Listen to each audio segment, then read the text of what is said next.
Welcome back, folks, to the Membership Machine Show. This is episode 101. 101.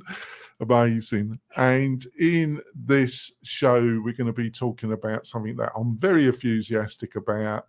I do have my moments when I'm not, but I'm pretty consistently still love it in a way. It's a love-hate relationship. And that's podcasting. And I think podcasting has had its ups and downs. It's definitely, at the present moment, escalating. It's going up again, but it has these ups and downs. I've kept with it. I think it's a great way of building an audience for your membership website, building influence, building your own tribe, as I say. And I've got some we're going to go into the strategy in the first half, some of the most important things that you've got to think about that will help you not do what is called pod fading. And I will tell you what pod fading is. And in the second half, we'll go into the mechanics, some of the equipment that I feel offers the best value. And if you're beginning, will help you build your podcast, and as you grow, the equipment still will be effective. I've got my great co-host with me, my regular co-host of my little team. I've got Kirk with me. Kirk, would you like to introduce yourself to the new listeners and viewers? Yeah, Jonathan, my name's Kurt Von Onen. I run an agency called Mañana No Mas. Coincidentally, we have a podcast called the Mañana No Mas Podcast. And we work with membership and learning websites and directly with WP-Tonic and the folks at Lifter LMS. That's great. He's a great member of the team. Before we go into the meat and potatoes of this excellent episode, I've got a major message from one of our sponsors. We will be back in a few moments, folks. Hi there, e-commerce store owner. At Omnisend, we help more than 100,000 e-commerce customers just like you sell their products. We're an all-in-one email and SMS marketing platform that helps you reach your customers, grow your audience, and increase sales. In fact, our customers have seen incredible results with Omnisend, averaging $72 in revenue for every single dollar spent. And if you ever have a question, our award-winning customer support team is available 24/7 every single day. That's one of the reasons we have more than 6,000 glowing reviews and ratings all across the web. So get started with Omnisend today and start growing your business with better email and SMS marketing. I'm coming back, folks. I'd like to point out we've got some great special offers from the sponsors, plus a curated list of the best WordPress plugins and services that will help you build your membership or community website on WordPress. It will save you a load of time and aggravation. You can get these special offers and this free list, by going over to WP-Tonic.com/deals, WP-Tonic.com/deals, and you get all the goodies there. What more could you ask for? Probably a lot more, but that's all you're going to get from that page. So let's go straight into it. So let's go. I never did any of this. I want to point out, folks, I never did any of this strategy. I had not a close friend, but somebody I knew. They wanted to do a podcast. They were my co-host for the first 100 episodes of my other podcast, which is up to, I think, over 940 podcasts now. And that was almost 8 years ago. He faded out. He left about 100 in. But he was the one that, and he said, oh, let's do a podcast about WordPress, right? And he would edit the podcast and he would put it up. I would have to just find the topics, and I said yes to it, but there was absolutely no planning, folks.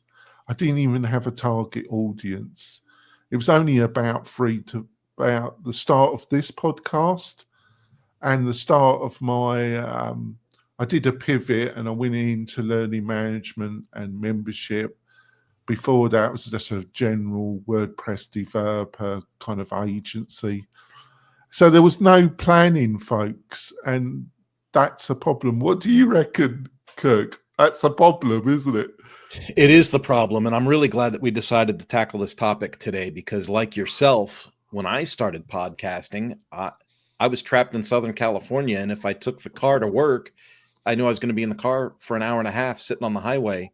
So I just started playing with podcast tools and like just recording concepts and ideas in the car.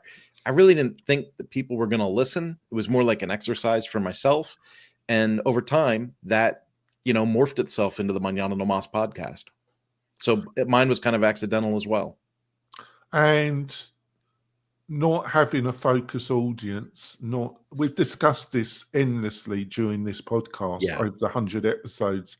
Find your niche, find out as much as possible about your niche.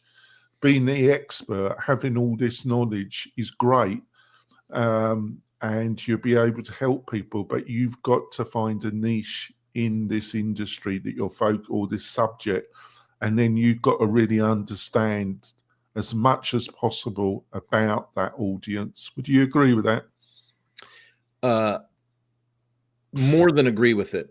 It's become a real driver for me. I mean, there's been now I'm more and more focused in my production quality, and when I look at the planning, Jonathan, it's not like someone will say, "Oh, hey, I got this idea. Maybe I could be on your show." If it's not the right fit, if it doesn't fit the audience, then the answer is no. I mean, it's just not, and I'll refer them to other shows or whatever. You have to, and this sounds harsh, but there comes a time where if you take it serious and you want to succeed and grow within the strategy you've picked for yourself, you have to make decisions along the way and be focused. Yeah.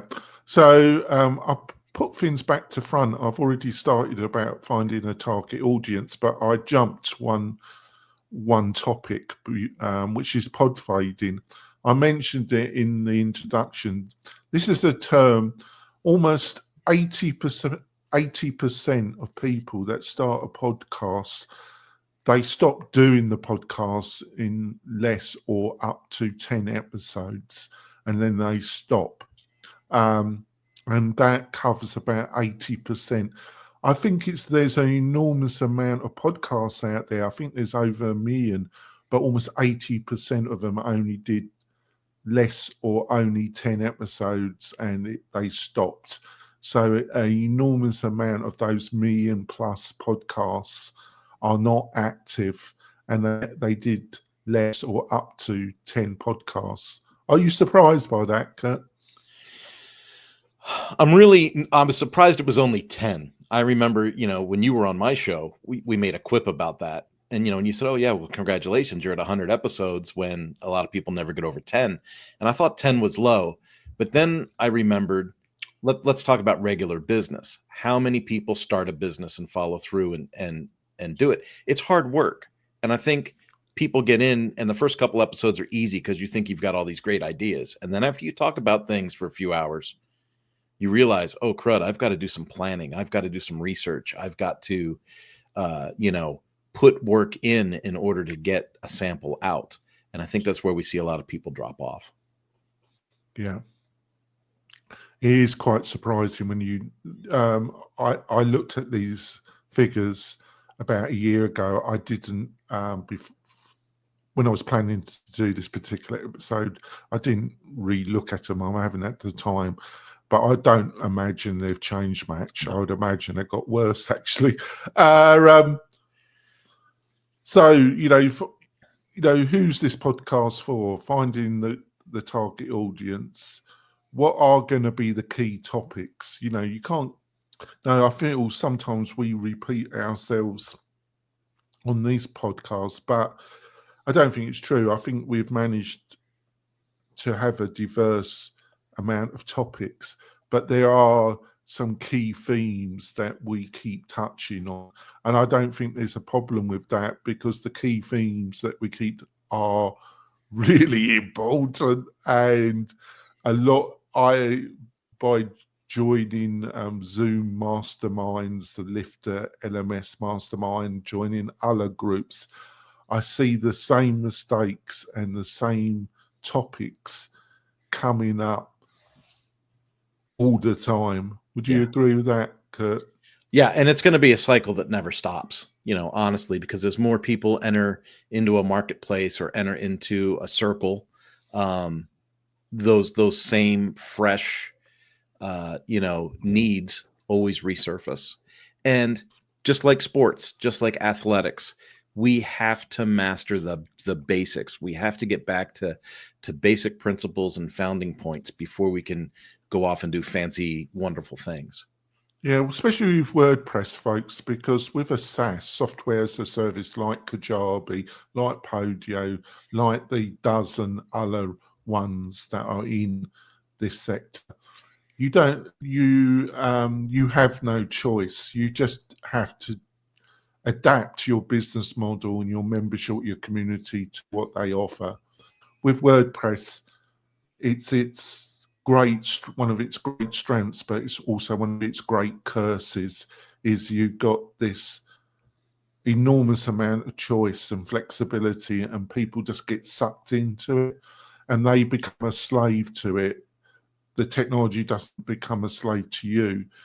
The technology is about you, helping you build a membership community website, not for you to spend endless amounts of time looking at different plugins, and people just get sucked into it, folks. That's one of the main things, apart from building a decent business and income for myself. That this is the one thing that I wanted from WP-Tonic, to help people have the flexibility of WordPress, but don't get sucked in to this endless nightmare of looking for the best WordPress plugin or theme or whatever they're looking for. And Jonathan, just break out the obvious in the conversation. This podcast is about podcasting, and what you're talking about with WordPress is part of the same issue with podcasting. There's a simple way to approach it. There's the minimal viable product to launch a podcast, and then there's all the fancy stuff that you can do with a podcast. And I think a lot of the failure, that 80% failure rate, is a lot of people. They get in, they try something, and then they go, oh, well, I want to work on distribution, or I want to work on studio time, or I want to work on a fancy bumper or intro. And that's when they start to go down this rabbit hole, and maybe imposter syndrome takes over. Maybe they think they'll never be good enough, and they stop when they already had a minimal viable product they could have moved forward with. You've just made a fabulous point there. Thank you for doing that, Kirk. You're so, and thank you for doing it. You're so razor right, focused and right about that. It's got a lot of similarities. There's a lot of podcasting advice out there, folks, that encourages you to buy almost not quite professional studio quality equipment, but really encourages you to do that. And why do they do that, folks? They do it because they're affiliates. They've got affiliates link, and they drive you to a $500 mic or a mixer or something, and they're going to get 30% of that $500. And it's the same in WordPress. There's a lot of people that YouTube channels and this and that, and they're driving you to affiliate links. And there's nothing, but be aware that that's what they do. And you can get 80. I did my podcast with a mic that cost me, I'm going to be talking about it later on, so I'm not going to go into too much detail, but I bought a mic, and it's only recently that I have upgraded. And I run my podcast for 7 years on a very inexpensive mic compared to a lot of the other equipment that's pushed. So thanks for that. So we covered do your research, target audience, what are going to be your key topics, and then what is the format. And the format is there are kind of structures that all podcasts adopt, and I've listed them out. The interview. I do another podcast, and I have some interviews on this podcast. my other podcast, which has been running much longer, which is the WP-Tonic show, which is it's mostly not totally, but it's mostly interview based. Kirk is my regular co-host on that one as well, and we interview people. We also do a round table, but we interview almost all the episode, and we have a monthly round table show. Another format is conversation. That's basically you have a co-host. There's some, and you just talk about what's going on in the industry or a topic similar to what we're doing here in this podcast.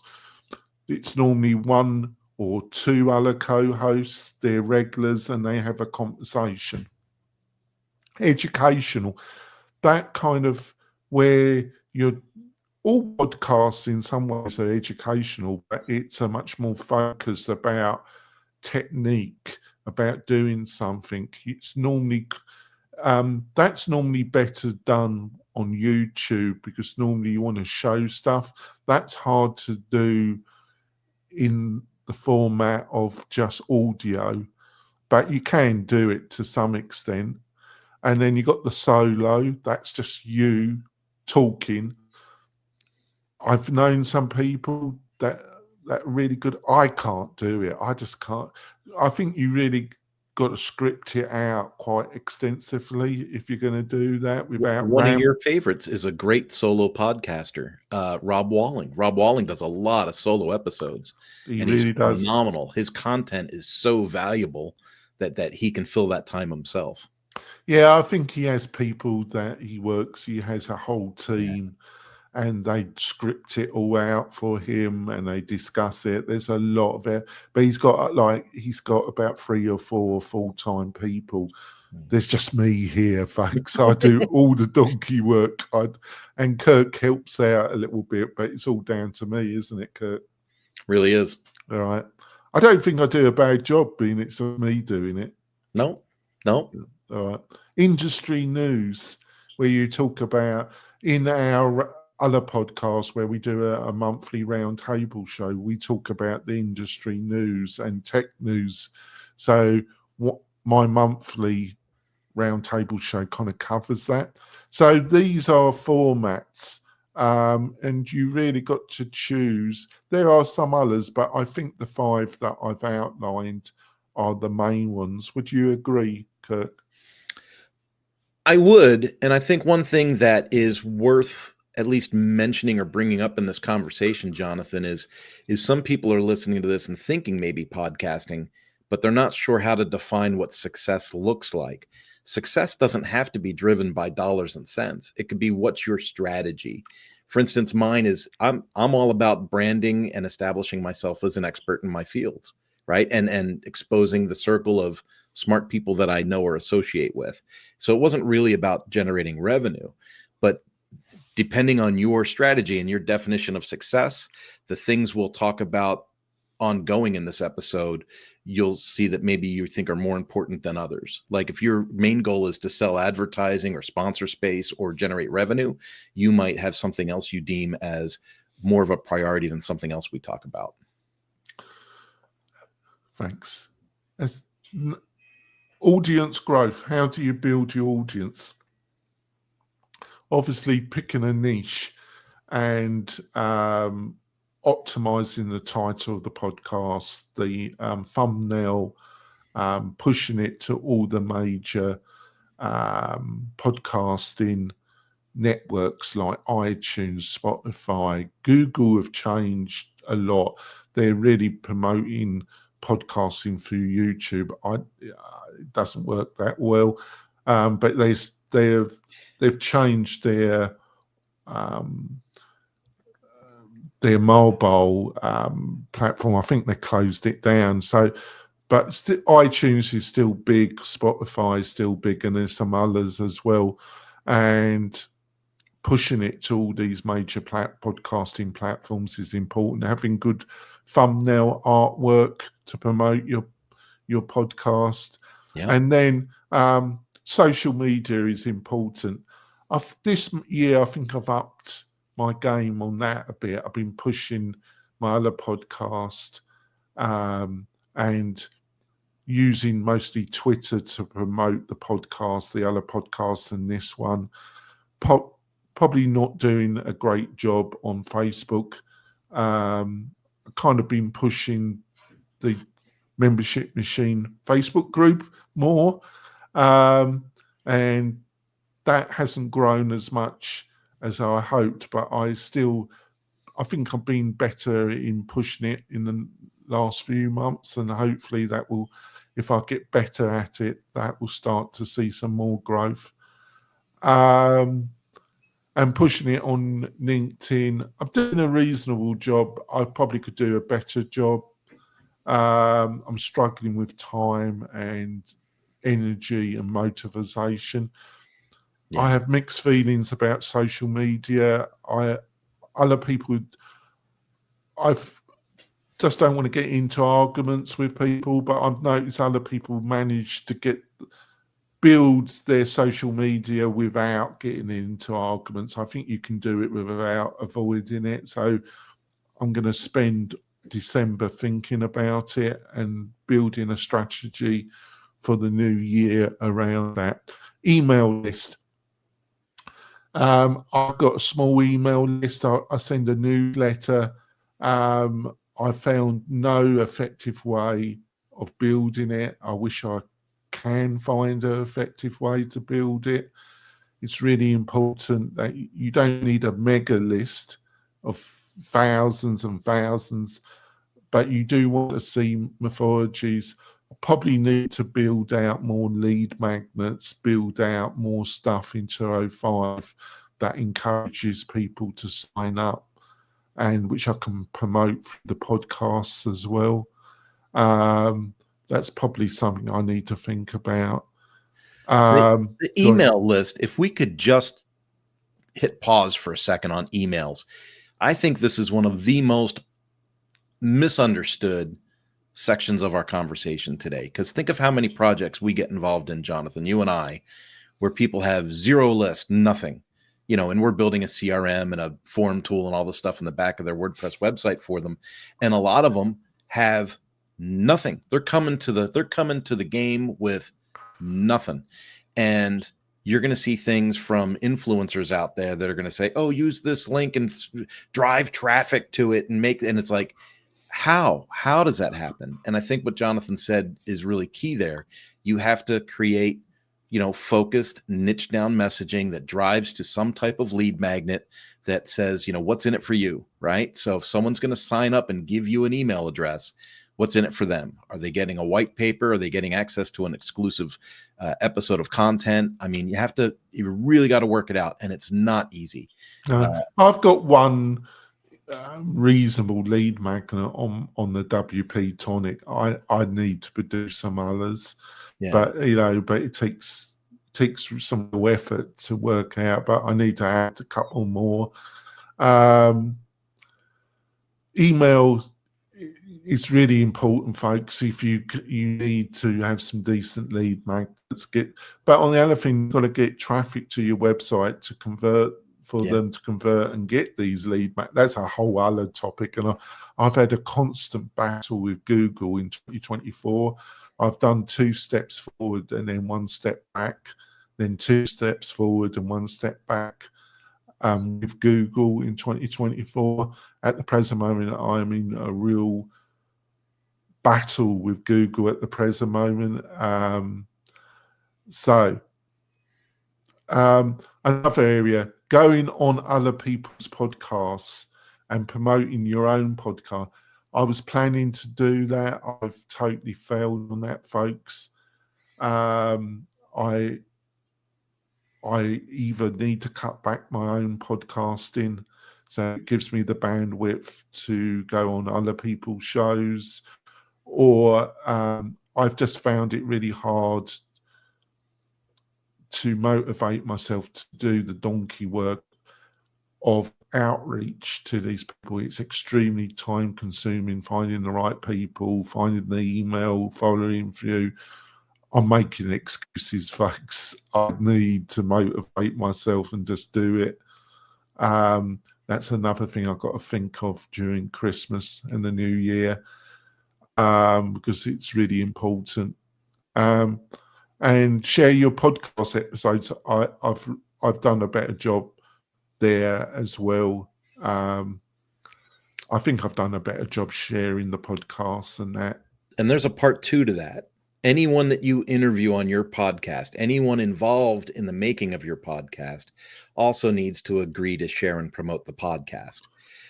When you have a guest, so they do. Yeah. Well, you had a guest on my other podcast about, not this week, last week, and she did a fabulous job of sharing it, and it showed she actually did share it. Most of the other guests, they're getting exposure to about 4,000 downloads a month, so about 4,000 WordPress people. Yeah, the majority of my guests are not generous people, and it's just the truth. They don't share. Some, about 20%, do, and it really shows, doesn't it, Kurt? It does. You'll see the spikes. Yeah, I probably need to get it. It's a difficult one. I can't make them.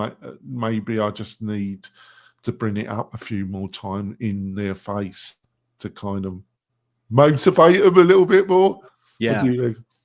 Yeah, because remember, they're getting the benefit of exposure to your audience, and you're putting the spotlight on them by interviewing them. Because when you have a show, when you're interviewing people, it's not about how great you are, you're making how great the guest is. But the key to that success and growth in your own podcast is the agreement that guest will at least share it within their circles that exposes you to their circles. Yeah, I think it's me, because I do the work and I'm a plodder, but I don't give up. I am a bit tenacious, but I'm not pushy too much either. Sometimes I can come across as a bit pushy, but generally I'm not. You don't have. I don't. What do you reckon? Am I right about that, or am I kidding myself? I think it depends on the situation. Yeah. I remember that we were going to do that membership summit thing, and getting people to share their involvement in that was very difficult for you back then. I remember that. Well, I had health issues, and also I'd taken other people's sponsorship, and I thought I had a responsibility. Yeah. It wasn't just my own money. I was dealing, and I take my responsibility seriously. And also I was dealing with a major health problem, which I didn't inform the people that were working with me. But it had, and then I was dealing with another set of problems that occurred at the last mile that really endeared me about the whole project. So I think I had a few things on my plate in my defense, but I wasn't aware of how stressed out I was getting. But I think what we're driving to is there's the work of sharing it yourself, but there's also getting the commitment from your guests to share. And if they don't commit, maybe you need a different guest. Well, I'd been on that. I brought in a consultant, and he had totally misled me. His whole business model was a sham. I'm not going to name names, but I had been warned about him. But I also did that because I thought I needed a consultant. Yeah. Because I'd taken sponsorship, but he totally was a sham, and he totally misled me. So thanks for bringing up that joyous memory, Kirk. Sometimes we teach by sharing some of our challenges. Thanks a lot for bringing up that joyous period in my life. You can always be like, no, I'm just teasing him. We're going to go for our middle break now. And in the second half, we're going to be talking about the actual software, equipment, all the stuff that you need to know about, based on my experience, that will enable you to get into podcasting. We will be back in a few moments, folks. Tired of hosting providers that can't handle high traffic loads? Conversio is here to help. Our platform can handle any amount of traffic, all without slowing down or crashing. With immediate Slack support, performance optimization, and a team that thrives on resolving technical challenges, your e-commerce business is in safe hands. Learn more about Conversio at conversio.com. This podcast episode is brought to you by Lifter LMS, the leading learning management system solution for WordPress. If you or your client are creating any kind of online course, training-based membership website, or any type of e-learning project, Lifter LMS is the most secure, stable, well-supported solution on the market. Go to lifterlms.com and save 20% at checkout with coupon code podcast20. That's podcast20. Enjoy the rest of your show.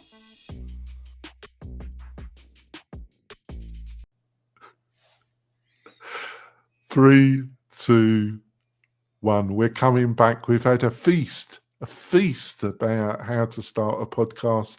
I've also had a little jibe at Kirk. I've teased him as well, but he teases me as well. And I deserve it. Like I say, we're going to be delving into the equipment, but before we do that, I just want to point out that we've got a fabulous free resource if you're looking to build your membership website in the end of 2024 and the beginning of 2025. And let's face it, you just need to do it, folks. You can, think about it until you're dead, but you need to do it. And this is a great time to start your membership website. But we've got a great resource, and that's the Membership Machine Show Facebook group. It's a mixture of WordPress people and people like you trying to build a membership website. It's totally free. If you've got any questions about the pod that come up in the podcast, you can just join that and put the question in, and me and Kirk will answer your question. So just go and join, folks, because it's a totally free resource. You'd be bonkers not to join it. So let's go into it, the equipment. Well, number one, you need a microphone. It's like if you're going to knock nails into wood, you need a hammer, don't you? So the number one thing is a microphone. And basically, the easiest route, you can record on your phone. There's wireless mics. There's a lot of new equipment out there. But the three I'm going to be talking about here are the three that I think gives you the best quality for the money and that are the most easiest. The easiest route, if you're going down a traditional mic, i.e. you're not going to use your phone or a wireless, is utilize a USB mic. There's two kind of ways of doing it: USB or utilizing a mic that needs a mixer, which is an external device. I wouldn't go down the mixer route. I tried it when I upgraded a couple of months ago, and I found it painful. I just found it sucking time, and I don't want to become an audio engineer. I have no aspirations to become one. I'm just looking for something that gives me decent sound. I've got an audio editor. He's part of my team. He's been with me for 6 years, and he edits audio, and he does a really good job. When you listen, I think he does an excellent job. Would you agree, Kurt? I would. And I think it's ironic that we're talking about that experience while the podfather of WordPress is in the comments right now. Is he? He says he's busting out the popcorn for this one. Oh, who's in? Oh, yeah. Oh, Matt's in the house, the master. Matt is one of these audio Nazi types, bless his heart. Every time he comes on my show, he criticizes my audio. He's like the guy that I started off with my first 100. He was an audio Nazi as well. But Matt's more, but Matt isn't. Matt is balanced. He's not a nutcase. My first host of my podcast wasn't totally with it, actually, Kirk. But no, so start off with a USB, and the first 6 to 7 years, I did it with an Audio Technica AT200, and it cost between $60 to $80, and I did over 1,000 hours of podcasting just with a $70 mic, and it was fine. I think until the end. My Mac, when I upgraded to my latest operating system, the sound quality started to go up, and that was more to do with the drivers. You haven't got total precise control if you're using a USB mic instead of a mixer board. But I don't want to muck around with a mixer board. It's got absolute no interest for me. So I decided to upgrade, but my sound until the end was pretty good with that $60 mic, wasn't it, Kurt? Well, I would like to add that I am currently using a Audio Technica microphone. Yeah. And is now it, I can say is things it this like, one? you're listening to smooth jazz. And it sounds great, doesn't it? It does a good job. It does a good for job. the money. For the money. And you gotta, watch your positioning and be in front of the mic and all the normal things that would be important. But I think what Jonathan's talking about here is important. I started out recording through my phone, and then I tried one of those Lavelle mics with lapel, yeah. Yeah, I tried one of those, and it sounded like I was talking out of a tin can. Yeah, it was distracting how bad the audio was. And then I went to this ATR setup, I don't know if mine's a 2005. I thought it was a 2500. Maybe it's newer, but it's made a world of difference in audio. I think I wasn't actually using this. There's another one. I think I was using the one up from this. I'm not sure, but I've still got it. Then I was having some sound problems with, I think it was when I upgraded the operating system on my Mac, and it didn't it was something to do with the driver, and especially how it was working with StreamYard, which we're going to discuss later on. It just wasn't working, and I was having to muck around, and there's nothing like having to muck around with sound when you're just starting a podcast. You got enough things to concentrate on. So I looked to upgrade it, and the two that I looked at some mics that needed a mixer or amplifier. I was just amplifier, and that didn't really work for me. So I looked at these two USB, and the two I was looking at was the Rode Pod Mic, which I in the end did buy, and the Shure MV7. The Shure and Rode are one's. Shure is an American company. I think they're based on the outskirts of Chicago, and Rode is an Australian company, and they dominate the kind of semi-professional, professional audio market to a certain degree. Rode makes some really great equipment and mixers, and Shure, almost all the big podcasters use generally Shure mics. They're not using USB. They go with the external powered mixer route. But the Rode I bought cost me $100, and I've been really happy with it. And I think the sound's been pretty good, hasn't it? Sound's been great, yeah. And then I think the honorable mention. Does the sound Nazi that's listening? Does he agree? Does Matt agree? The sound Nazi. I'm only pulling your leg, Matt. He doesn't reply. Maybe he's busy. But the Shure is really popular. The only thing with the Shure, with these USB mics, and it's about 230 got, is that they've got some lights on the mic, and when you speak, they light up. And I don't like that. I find that distracting when you're watching people on YouTube and that. And a lot of people are doing an audio YouTube setup.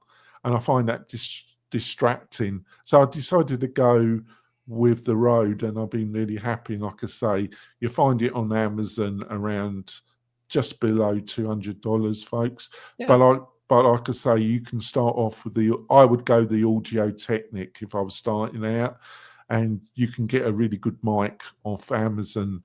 A lot of the time they're on special offer, and you can get it for $60, $70. A lot of people are doing a podcast YouTube, and they're doing it. So a lot of people need a camera. You can use your phone, especially iPhone, and then if you've got a modern iPhone, the video camera is amazing. There's loads of people, you put it on a stand and you connect it through your lightning connector, and you can use just your phone, and the quality, it's 4K, isn't it, out of a 14, 15, 16 iPhone? It's 4K, isn't it? My understanding. I'm an Android person myself. Yeah. Well, they do some good phones in the Android world, don't they? The takeaway with Android phones, just to bring in, if you're going to do long form content and lots of it, those Android phones can get really hot and overheat if you leverage them for a lot of video content.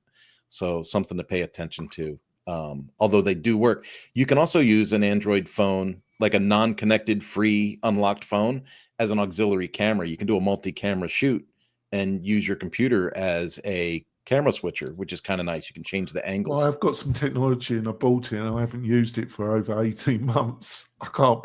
I'm just about getting this stuff out, all right, with up to a certain quality. But I knock out a lot of stuff for one person. You can use a webcam. I'm using a professional camera, which I'm going to talk in a minute. I do have a backup, and I use it for my one-to-one Zooms, and that's a Logitech, and it's a 4K Logitech, and you can get it. I'm not actually, because the kind of YouTube I'm not actually the recording software. The version I'm using, it doesn't give me 4K, but the equipment will produce 4K that I'm using. It's the platform which, but I do have a Logitech here, and I could set it up with a multi-camera if I wanted to, and maybe that's something I need to actually get off my backside and do it, because I've got the other equipment that would allow me to do it. You can use a webcam and Logitech. There's a load of other new players. There's one called Opal. I think Logitech, they've been around a long time, and they do some of theirs are 4K. Go with that. You could go. I used that for a number of years, and until I got a proper DSL camera, a mirrorless camera, which recording this now. So you've got webcams, and the last thing is a DSL or a mirrorless camera. This is what I'm using now. I'm using a Canon M50. That's because I've had this camera now for about over 2 years. A lot of people in the podcast, YouTube, video are using Sony now. It's either Sony or Canon. There are some other, like Nissan, and there's a couple other players, but Canon and Sony. A lot of people are using the Sony ZV-E10, but that will cost you $700. The Canon you can get for about $400 body. These are just for the bodies, and with a lot of them do come with a camera kit, a lens kit. The problem is you're not going to probably be able to use the lens kit that comes with a camera. the one I've got a lens that was specifically designed for this close-up, and the one that's most popular is the Sigma 16mm, and that cost me $600. The camera cost me about 600, and the lens cost me 600. I tried every other lens because I didn't want to cough up the $600, and I had to return them. And if you're going to do this close up, you're going to probably have to buy the Sigma. And if you're buying the Sony, that's going to probably cost you between 600 to 700, and the Sigma is going to probably cost that 600. So you're looking at $1,000, which is what I coughed up. And if we could just be bold enough to drive back to one of our founding points, it's awesome to have the equipment and it's awesome to evolve and grow. But when you're getting started, you can do it with minimal viable product, something that has your image and your audio, and get going. Out of the two things, Jonathan, what do you think you found more value in, the audio or the video? The audio, you can get almost 80% of the quality with the Audio-Technic, and you can get 80% of the video quality by using the Logitech 4K. They've got about, and that will probably cost you between $90 to $100. And with that with the mic plus with the webcam, you're probably getting 80%, and so you're looking less than $200, and you'll have a setup where you can just get going. Yeah, and if we're going to be super practical and realistic about what we're talking about here, that's a more than acceptable investment capitalization, especially because the equipment's also going to be used in your business Zoom calls and working remote and all those other things. It's not a single purpose. Yeah, but you're going to need it anyway. So it's not a single purchase expenditure. How are you going to record your podcast? You can. There are apps that you can put on your phone. You got to decide: is it going to be a pure audio recording, or are you actually going to video record it as well? Now there are platforms that just do the audio. There's a number of them, but one that's been around quite a long time and has a track record is Zencaster. It's not the cheapest, being that it only does audio. But the guy behind it's a small start. Well, I think he does very well. I don't think it's small there, but it just does the audio, and you can it runs on Mac, PC, it runs on your phone. I think it's got an app for Android and iOS, and it's a cloud base. It records it in the cloud, and you can edit it. I think also gives you editing software as well. I haven't personally used it, but I know a lot of podcasters that still use it and swear by it. I don't, because I'm doing a hybrid. I do the podcast, but I also push it to YouTube, to LinkedIn, anywhere I can get audience, I push it to. So if you're just doing audio, look at Zencaster. Hybrid of this, the next one that's in is Riverside. I haven't used it myself. You can start, by the way, Zencaster, you can start for around $20 a month. Riverside, they're a hybrid. They do what Zencaster does, but they've also provide the video side as well, and you can use to have your co-host record it. I don't know if they do a live feed as well. I have to check. I should have checked that. They're pushed by a lot of podcasting platforms, Riverside. I just haven't used it. They've got a free product. How crippled it is, I don't know. The standard starts at $19 a month. You do, so you could be able to do the audio, and they provide audio editing tools, and they also provide video editing tools as well. So it's a hybrid. The third one I'm using at the present moment is StreamYard. Until a couple of years ago, I was using Zoom. You can use Zoom for this as well, by the way. I wouldn't recommend it, but if you're paying for Zoom, the paid version, which I do, it costs just under 150, and you can use it to do this. And the audio quality isn't bad, and you can it's an app, you can download it. I found their method of pushing out live to be painful. When I was using it, sometimes it worked, sometimes it didn't. That's one of the reasons why I moved to StreamYard, because I got fed up with their live streaming methods. They just didn't work with YouTube that well, or the other social media platforms. That was a couple of years ago. I don't know if they have improved that. I'm going to vote no. No, it was painful. But if you're just doing an audio and you're downloading the video and you're going to edit it, you could just utilize Zoom, folks.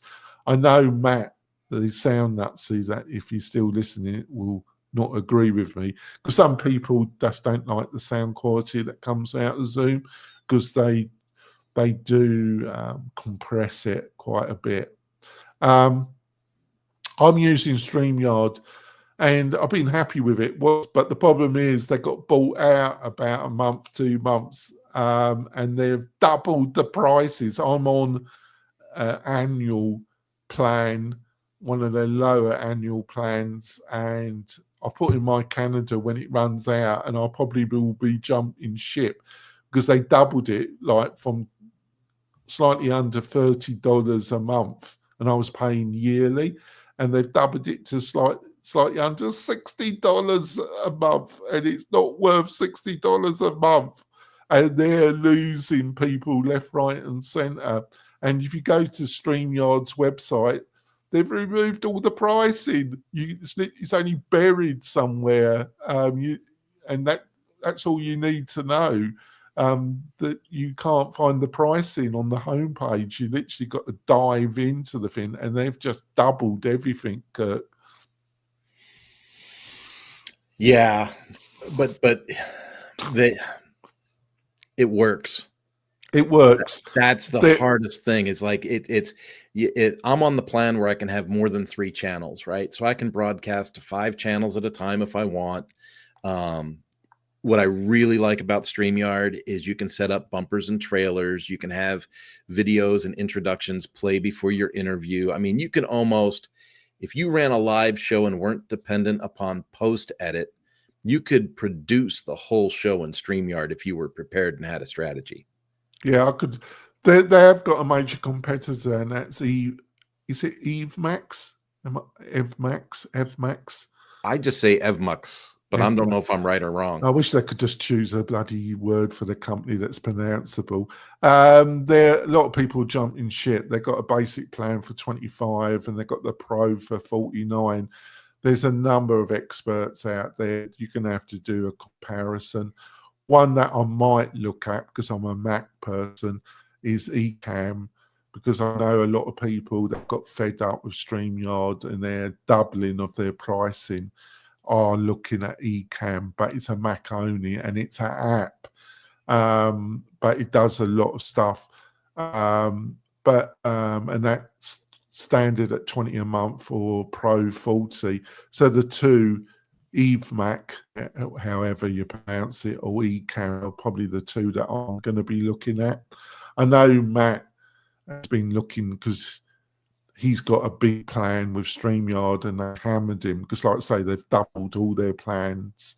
That's one of the things why you don't want to use these SaaSes, really. That's what the strength of WordPress, because these SaaSes always get greedy, and they always hit you in the end. But I will go one step further in the conversation. As you know, Jonathan, I'm an early adopter of some things, and I'll sometimes take chances.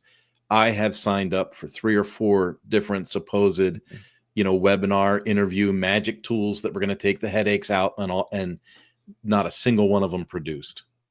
Not a single one of them. So when you try something off brand, I think it's important when you're listening to this show, Jonathan is sharing the best, the creme de la creme. They're only my choices. There's loads of these platforms, loads of cameras. I'm just telling people the stuff that I've looked at and I've researched, and I thought I'm not telling you I'm right. I'm just telling you, folks, this is the stuff I've looked at. No, but you're focused on mainstream options, and there's all these other distractions, and a lot of these distractions don't work for what you're trying to produce. So if you try something off-brand or new or strange, try to keep one of the foundational pieces still in your arsenal, so that when time comes to execute, you can still execute. On we go. You're going to need somewhere to host your podcasts, because you don't have to. You can just push it from your computer, but it's a nightmare, folks. I say that I think there's probably software apps for your Mac and apps for your PC that then you can set up, and then it will push it to iTunes, Spotify. I can't be bothered with that. I use a hosting provider, and there's like with the editor, the audio editor, like StreamYard and the others. There's loads of these hosting providers, and they push it to these different platforms, and they push it through what is called a RSS feed. I'm not going to delve in that. I've got two duplicate feeds on iTunes, and I've spent the last 3 months trying to persuade iTunes to get rid of one of them, and they keep saying, well, if you could log in with the second one and provide us with the unique ID code of that feed, we get rid of it. Well, the problem is I don't know where the feed came from, and I haven't got the login details, because I don't even know where it came from.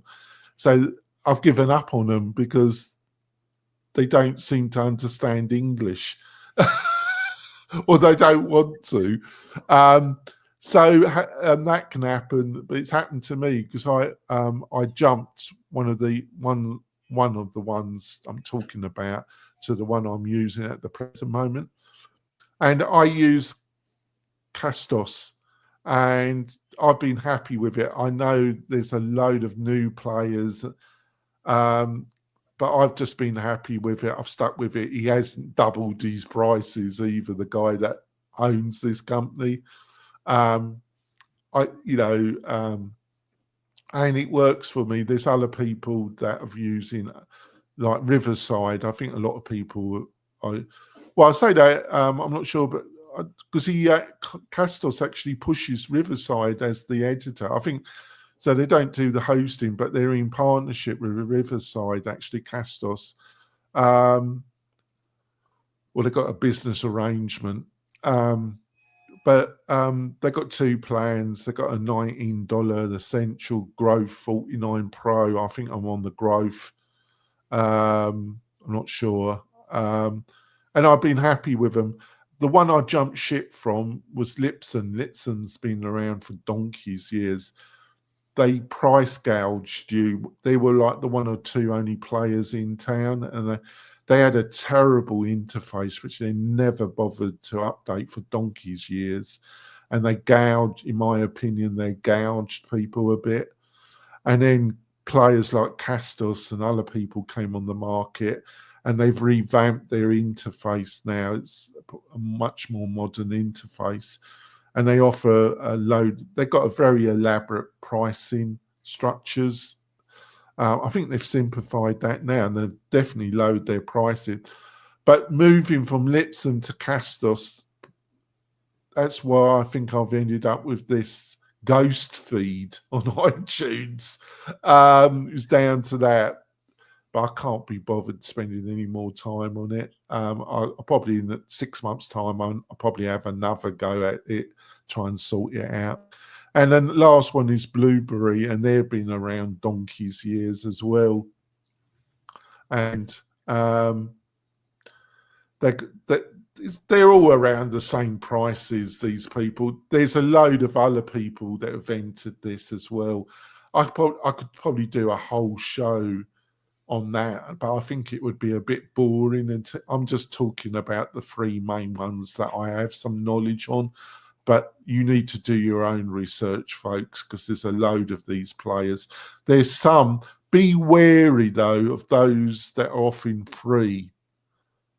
They're like people being bitten on the backside, because there's been a number of these hosting that offered free accounts, and then they've decided to close the whole thing down or close the free thing, and you've got to move the whole thing. Be a bit wary.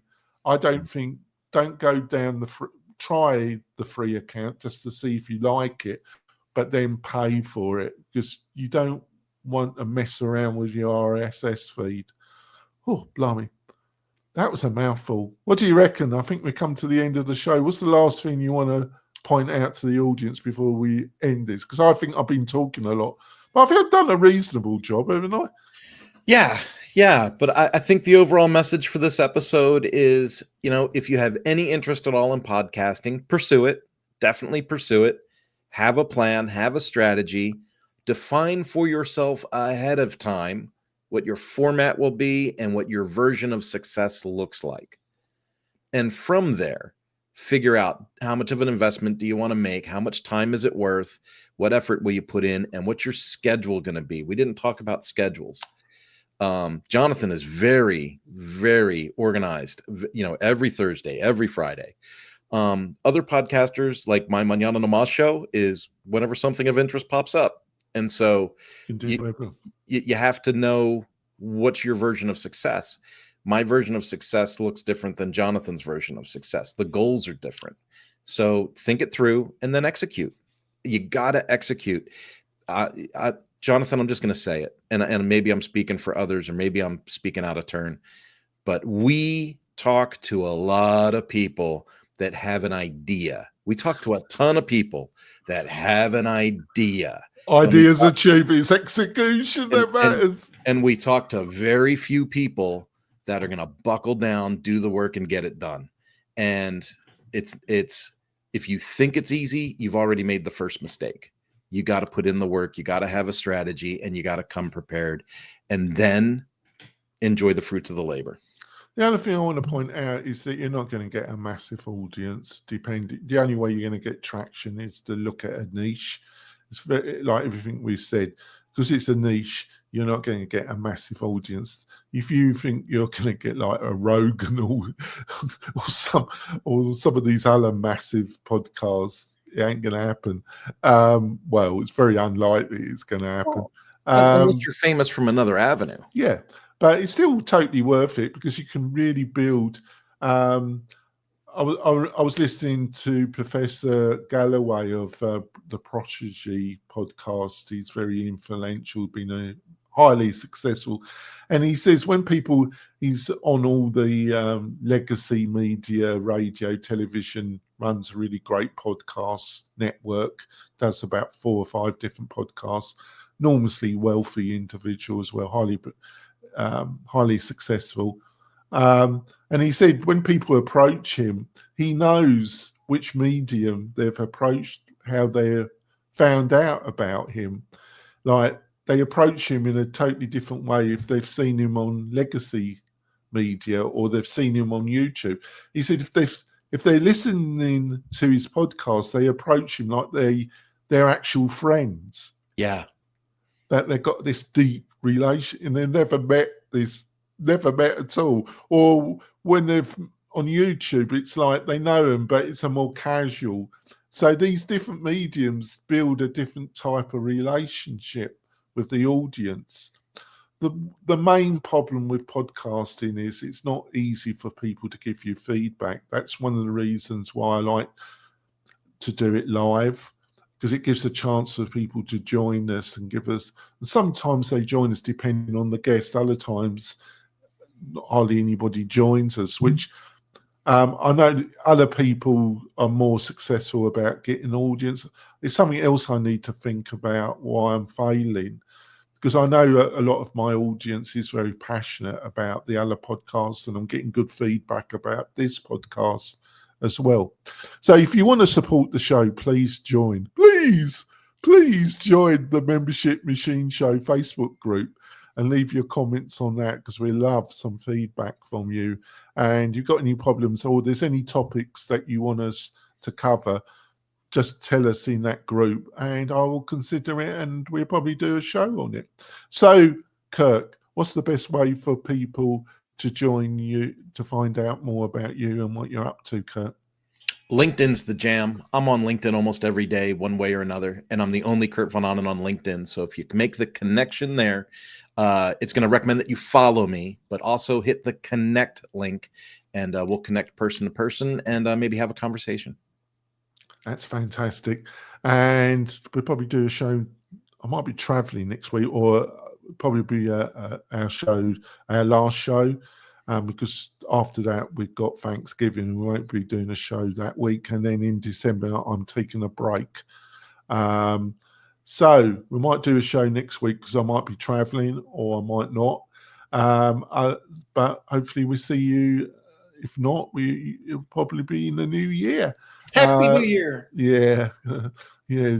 I'm not looking forward to it that much, but I'm not going to go into that. So, well, business-wise, I think it's going to be a good year for WP-Tonic, but I'm talking about other factors which I will not bore you with. We will be back soon, folks. Bye.